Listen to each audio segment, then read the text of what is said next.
I arrived 7 minutes early, not because I was eager, but because my mother taught me that punctuality is a form of respect, even when respect isn't given in return.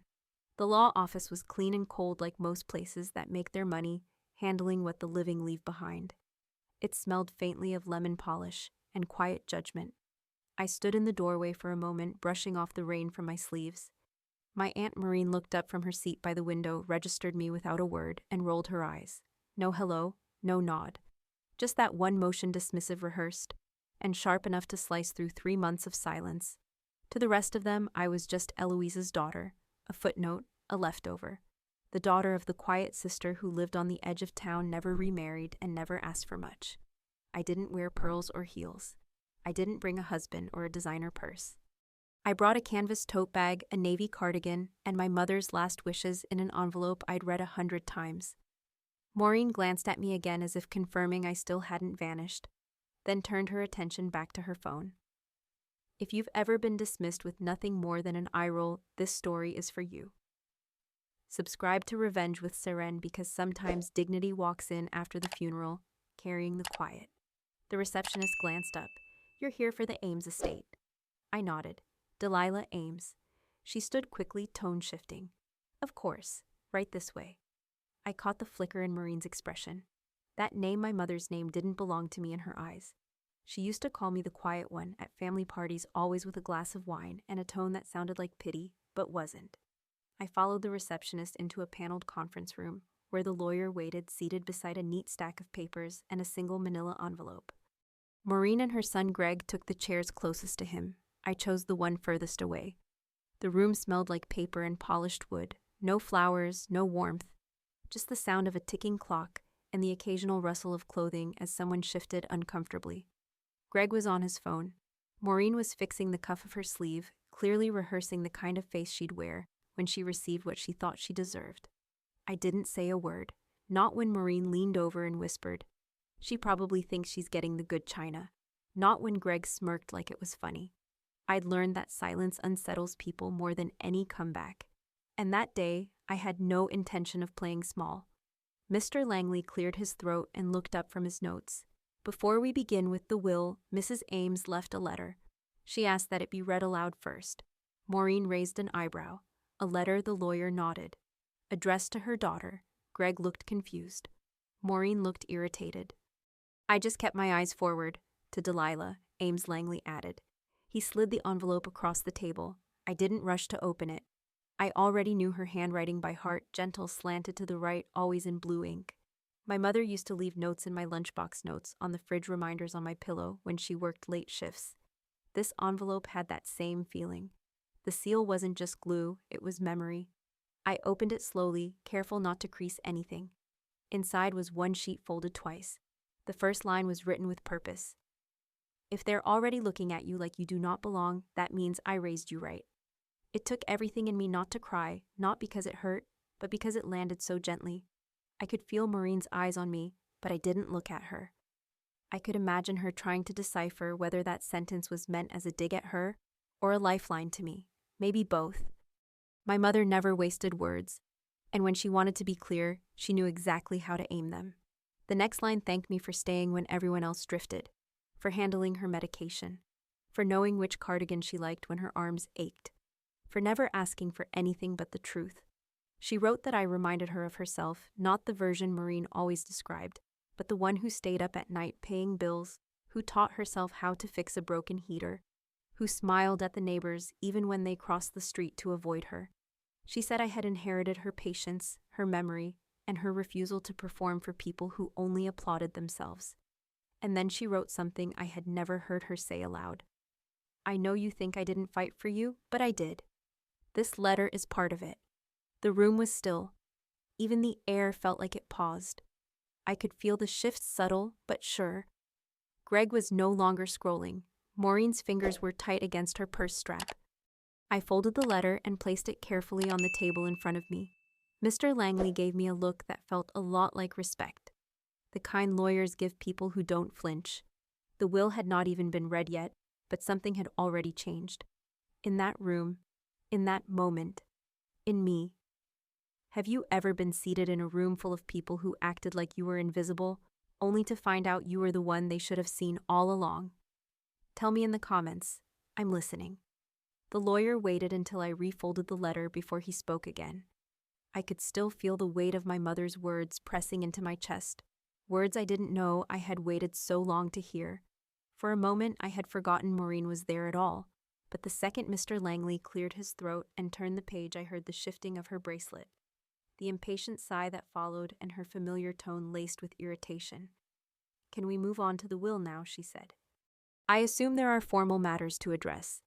Mr. Langley didn't flinch. He adjusted his glasses and said plainly, "Yes, we will now begin with the allocation of personal property, per Mrs. Ames's request. The first item is the deed to the property located at 112 Hemlock Lane." A pause. Then he looked straight at me, "to be passed to her daughter Delilah Ames in full." I didn't speak. I couldn't, but Maureen did.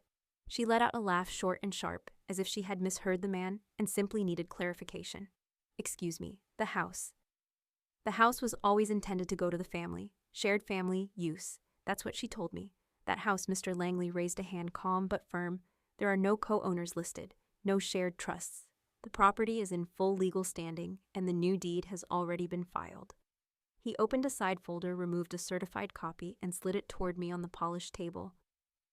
My name was typed across the top in bold capital letters. I didn't reach for it yet. I couldn't stop looking at Maureen. Her face wasn't angry, it was confused. Because for someone like her, not being first was not just insulting. It was incomprehensible. The house on Hemlock Lane wasn't just wood and windows. It was where my mother taught me how to sew curtains from scratch, where we took care of a pear tree that never bore fruit but bloomed anyway, where we used to read together every Sunday morning, her sitting in the window, me on the floor beside her, pretending I wasn't crying when the characters did.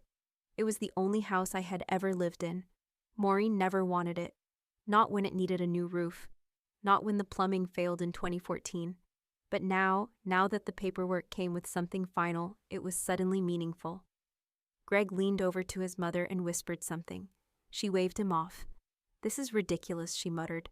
"She's only doing this to make a point." Mr. Langley looked at me again, waiting. I nodded just once, and he moved on. "The second item," he continued, "is the business located at 8 Teller Street, Eloise's Books and Binding." He paused here, giving Maureen time to interrupt again. "That shop was closed," she said flatly. "It hasn't made money in years. It was reopened last November," Langley replied. "Mrs. Ames filed all renewals, licensing, and operating paperwork independently. In her records, she states for Delilah because she loved the stories enough to carry them." The room fell into a cold silence. I felt something open in my chest, like a locked drawer clicking quietly loose. That bookstore was the place I spent every summer as a teenager, dusting shelves, stamping due dates, listening to my mother hum as she reorganized the mystery section. I used to think she kept it open for nostalgia, but she had been rebuilding it for me. Langley slid another document across the table. "She has left full ownership to Delilah, inventory list included. No outstanding debts." Maureen made a sound like a breath caught sideways. "She hated that place," she snapped. "She said it was a waste of space." "No," I said softly, speaking for the first time since I walked into that room. "You said it was a waste of space. She loved it." Greg turned toward me, then something almost resembling recognition behind his glasses. But I wasn't looking at him. I was remembering the way my mother used to tuck handwritten notes between the pages of unsold books, like she was leaving love letters to the future. She never told me she wanted to pass it on. She just prepared everything so I'd never have to ask. Langley continued. "The third item is the lake cabin in Parsons Hollow." Now Maureen froze. "That's family property," she said quickly. "That belongs to all of us. She promised we could all use it." "There were no shared payments made on the cabin for the last 9 years, Langley said without even glancing up. "Only one name has consistently paid taxes and maintenance fees, Delilah Ames. The cabin is deeded to her, sole beneficiary." This was the moment. I felt the shift happen. It wasn't loud, it wasn't dramatic. It was just a ripple that passed through the room when Maureen stopped speaking for the first time in years. I watched her fingers twitch near her handbag, searching for something to hold, to do, to control. But there was nothing left for her to grab.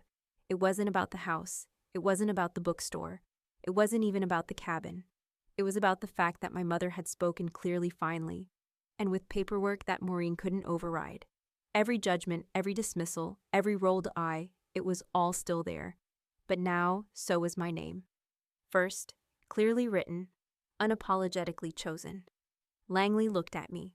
Would you like to continue or take a moment? I shook my head. Continue. The lawyer continued reading with the same even voice, as if he weren't unraveling an entire history in front of people who had spent years pretending none of it existed. Maureen no longer had anything clever to say. She sat rigidly in her chair, arms crossed, eyes fixed on the table, as if she could burn a hole through it. Greg had stopped glancing at his phone. For the first time since I'd walked into that room, it felt like I was the one holding the map, and everyone else was lost. Langley shifted to the next section of the will. Personal acknowledgments and bequests, he said. Mrs. Ames included several written notes to accompany these items.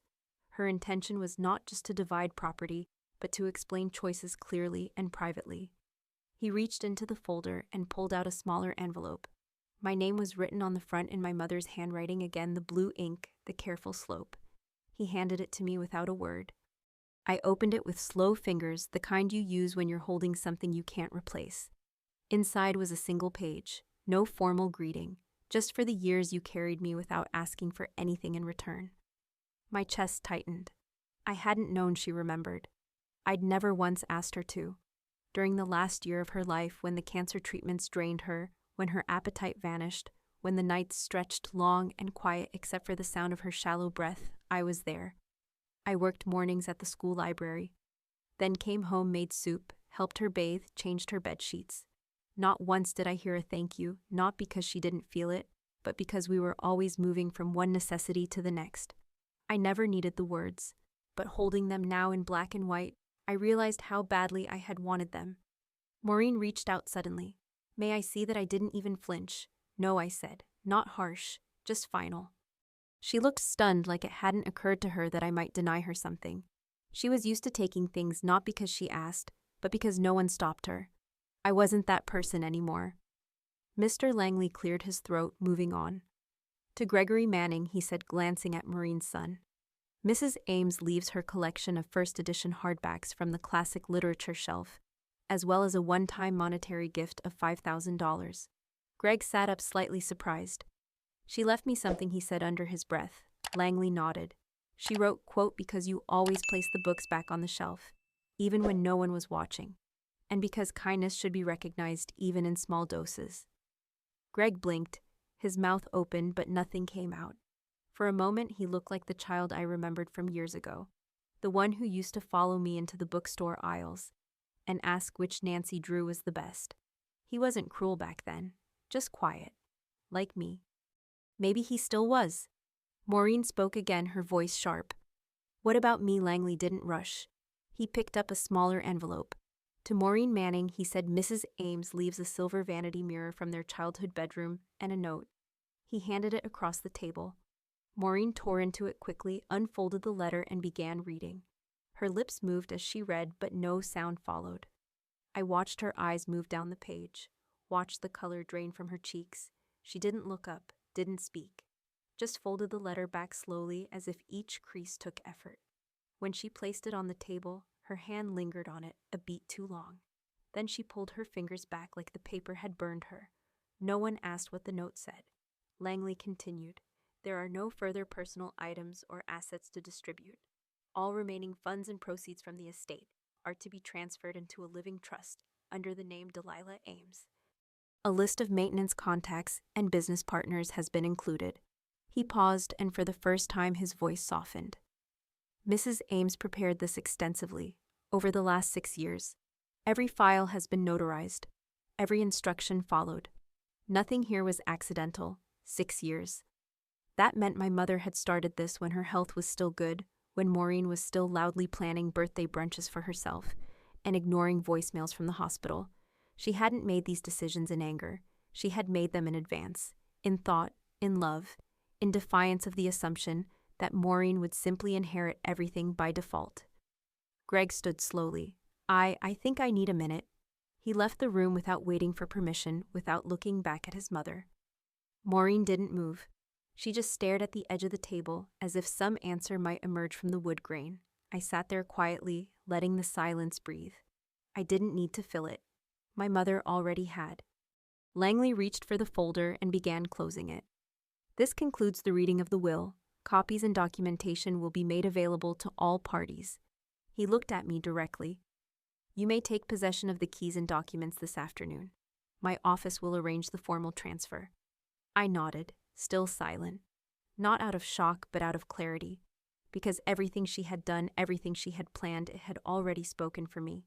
I folded my letter once, twice, 3 times, and slid it back into the envelope. It no longer mattered whether they understood. She had. By the time we stepped outside, the air felt heavier, not just because of the humidity that hung low in the summer sky, but because something had shifted permanently, like a string had been cut, and the tension had nowhere left to go. Maureen walked ahead, stiff-backed and silent, gripping her purse like a weapon she never got to use.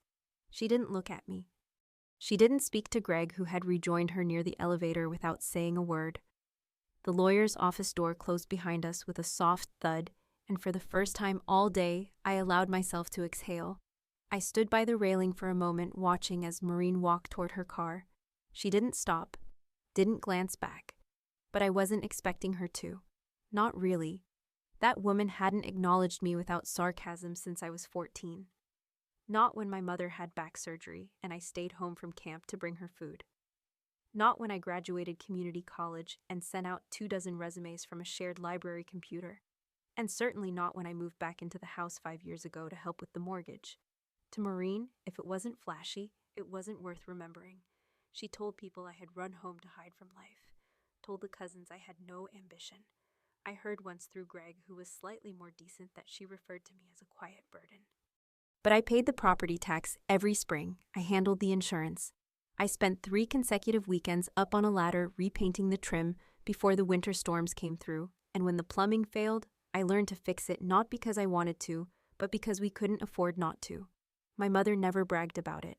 She never told anyone what I was doing, but she left receipts in a folder labeled just in case. I found it once tucked behind the pantry and saw every Home Depot bill, every invoice, every check written from her account. My name listed on each line with the words repairs, gas refill, or tax payment beside it. I don't know when she started documenting everything, but it must have been years before the diagnosis. And she never told me. She never said I see you, but she did, in her way, quietly, completely. That afternoon after leaving the office, I didn't go straight home. I drove to the cabin. I hadn't been there in over a year, not since the last summer my mother could still walk without assistance. I remembered helping her onto the screened porch and sitting beside her with a blanket over our legs, watching the light shift through the trees. She had fallen asleep mid-sentence, a paperback still open in her lap. I never forgot the way her hand looked in that moment, so small, so light, so calm. That was the last peaceful day we had. The drive to Parsons Hollow was quiet. My phone buzzed twice, both messages from Greg. I didn't read them. I wasn't ready. I just wanted to sit with the memory of being chosen. Not because I had asked, not because I had demanded, but because I had stayed. When I arrived at the cabin, the gravel crunched beneath my tires like it always had. The paint on the steps was still holding up from the last coat I had brushed on 2 summers ago. I walked up with the envelope of documents in one hand and the keys in the other. They fit perfectly in the lock, smooth, like the door had been waiting. Inside, the space was just as we had left it. A few blankets folded neatly on the couch, a jar of matches by the fireplace. The pinewood table still had a faint ring from where my mother used to place her tea. I sat down and looked out through the window, watching the wind dance across the lake's surface. For the first time in weeks, I didn't feel the need to prove anything to anyone. I didn't cry. I didn't smile either. I just sat, letting the silence remind me that this was mine now. Not because I fought louder, but because someone who knew me best made sure I wouldn't have to. I stayed until the sun began to fall behind the trees. Then I walked into the small bedroom where my mother used to sleep. On the nightstand, I saw something I hadn't expected, a sealed envelope addressed to me. The handwriting was unmistakable. I opened it with a breath caught in my throat. Delilah, it read. If you're reading this, then you stayed. Of course you did. You always do. I tried to write you a speech, something worthy of what you've done. but every version sounded like apology, and that's not what I want to leave you with. I want to leave you with truth. And my truth is this. You were my steady, my Sunday morning, my protection. You didn't need to shout to be strong. You didn't need to leave to be more. Everything they missed in you I saw. Every single day. I folded the letter, slowly pressed it to my chest for just a moment, then set it back on the nightstand. I didn't need more than that. I already had everything. The next morning, I returned to the house on Hemlock Lane. The place where I had grown up left, returned, and slowly stitched my life back together inside quiet corners. For all the years I had called it home, this was the first time it legally was. I parked in the same driveway I had shoveled through 3 winters. Walked the same sidewalk where I once raked leaves until my hands blistered. Nothing looked different, and yet everything felt new. Ownership had a strange way of making the familiar feel earned. The mailbox still leaned slightly from when a neighbor backed into it 2 springs ago. I smiled at the memory. I'd fixed it with a rubber mallet and some spray paint from the garage. My mother said not perfect, but upright, and we had laughed for a full minute, which was rare for her by then. I touched the top of the post gently as I passed. There were no bills inside, just a single manila envelope forwarded from Mr. Langley's office. I tucked it under my arm and unlocked the door. The house was still. I stepped into the front room, where the curtains remained half-tied in the way my mother preferred, enough light to read, not enough to invite in too much. Dust lingered, but it didn't feel neglected. It felt paused, as though waiting for the next page. I opened the envelope and found inside a copy of the estate trust business licenses, insurance paperwork, and a smaller note written in Mr. Langley's careful hand. Your mother maintained a meticulous record of expenses, it read. Every repair, utility, and tax payment traced to you has been verified. The trust was built around that proof. The word struck me more deeply than I expected, not just because it justified what had been dismissed for years, but because it rewrote the record. She hadn't simply remembered me in her will. She had documented me in her life. That night, I sat at the kitchen table with all the files spread out before me, utility bills in my name, contractor invoices with my cell phone number listed as the contact, checks signed by her memo lines marked roof repair, Delilah, page after page of quiet proof that I hadn't been invisible, even when no one else acknowledged me. My mother had paid attention, and she had written it all down. There was a handwritten ledger book as well. I recognized it immediately, the old blue spiral-bound notebook she used to keep grocery lists and recipes in. But inside it wasn't food or chores. It was a running log of every household expense, color-coded and initialed. Next to each entry, she wrote the initials DA, when I was the one who made the call, met the plumber, or drove her to the bank. DA replaced washer hose. DA installed smoke detector. DA new blinds in back bedroom. Even in places I didn't remember being seen, she had marked me present. I stayed up past midnight reading through it, not just because it was information, but because it was something else too. It was love written in utility ink. It was her way of saying, I noticed. Even when I didn't say it, I noticed. The next morning, I returned to the bookstore. It hadn't opened in years. Not publicly, anyway. The windows were still papered over, and the front door stuck slightly from humidity. But the key turned. The lights came on, and the air inside smelled like dust, old paper, and a faint trace of lavender. My mother's scent. She used to dab it behind her ears, even on days when she didn't leave the house. She said some things you do for others, but some things you do for yourself. The shop looked nearly untouched. Boxes of inventory were stacked neatly in the back. A ledger rested on the counter. The register was plugged in, covered by a cloth. And inside the cloth, I found a photograph, me maybe 13 years old, alphabetizing a stack of hardcovers, my hair in a messy braid. I hadn't seen that picture in years. I didn't even know she had kept it. Taped to the mirror behind the counter was a note yellowed with time. Delilah, if you ever decide to open this place again, I hope you find more than just customers. I hope you find yourself. I stood there a long time holding that note, and I understood what she had done. She hadn't just left me buildings, or books, or money. She had left me evidence, not for the courts, not for Maureen, but for me. For the part of me that had been made to feel like I was never enough. Like my quiet was a flaw, like my loyalty had no value. By noon, I opened the front door wide and peeled down the old paper. The sunlight hit the front desk in a way I hadn't seen in years. Cars passed by slowly, a few people glanced in. I wasn't ready to announce anything, not yet. But I stood behind that counter, dusted off the keyboard, and entered a new password into the system. The first title I searched was The Giving Tree. It was still in stock. It took me a full week to decide what to do with everything: the house, the cabin, the bookstore. I wasn't overwhelmed by the weight of ownership. I was struck by how much had been prepared in silence, how a life's worth of love could be passed on without ceremony, just paper trails, ink memories folded into drawers. My mother had spent years building a net I didn't know I was walking across. I had lived through it thinking I was walking alone, but she had always been there preparing the ground where I would land. I didn't tell anyone when I decided to reopen the bookstore. I didn't need to. I went in each morning, aired the place out, repainted the shelves, and created a small reading nook near the back window, the one that caught morning light just right. I didn't add anything new. I just restored what was already there. One afternoon, while organizing old purchase orders, I found a slip of paper tucked into the poetry section. It said, "Let the quiet speak." It always knows. It was in her handwriting. The house didn't need much. I fixed the leaky faucet in the kitchen, cleaned out the closets, and planted marigolds in the front yard. I didn't throw Maureen's mirror away. I left it on the shelf where my mother kept it, leaning against a stack of magazines from 10 years ago. I never opened her note.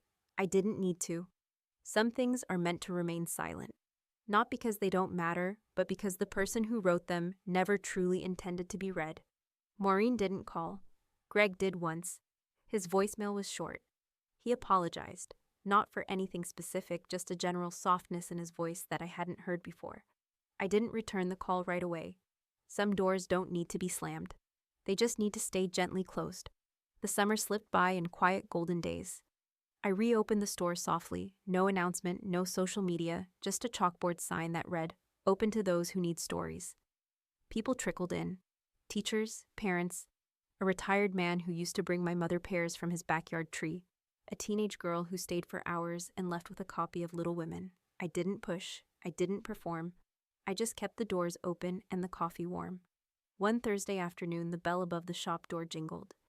I looked up from the counter, and there she was, Maureen. She looked older than I remembered. Her makeup was softer, her hair slightly thinner. She wore a long tan coat even though it was 82 degrees outside. She stood near the front, hesitant, like someone who had entered the wrong place. I didn't move. "Delilah," she said quietly. "I didn't know this was open." "It is," I said. My voice was calm, not cold, just steady. She stepped closer, looking around the room like she was seeing it for the first time. "I didn't realize you kept so much of it," she murmured. "She always said this place was yours, but I never thought—" She trailed off. I let the silence fill the space between us. "I was wrong," she added finally, "about a lot of things." I didn't nod. I didn't reassure her. I just waited. She reached into her purse and pulled out a folded sheet of paper. "This is what she left me," she said, laying it on the counter. "I thought you should see it." "You don't have to read it now." I didn't touch it. She waited a moment, then stepped back. "I'm not asking for anything," she said. I wanted you to know I read it. That's all." I watched her walk out the door. She didn't look back. I stood there for a long while staring at the letter. Then I slid it under the counter, unread. I wasn't angry. I wasn't curious. I had already been given everything I needed to understand the past. My healing wasn't in knowing what she said. It was in realizing I didn't need her words to justify mine. That night, I drove to the cabin. I brought a single book, a blanket, and nothing else. The lake was still glassy, untouched. I lit a fire in the hearth and opened the windows wide. The sky was deep blue, then indigo, then black. I sat on the old porch swing, the one my mother and I fixed together when the chain broke in 2012. I rocked back and forth, slowly listening to the night. The wind moved through the pines like a hush, like something holy. I didn't cry. I didn't smile. I didn't speak. I just sat there knowing that this was mine, not because I fought louder, not because I was owed, but because I was loved. Some stories don't end with confrontation. They end with clarity, with silence that holds power, with choices made not out of bitterness, but from knowing who you are without needing permission. If you saw yourself in this story, hit subscribe to keep hearing kindness echo after heartbreak.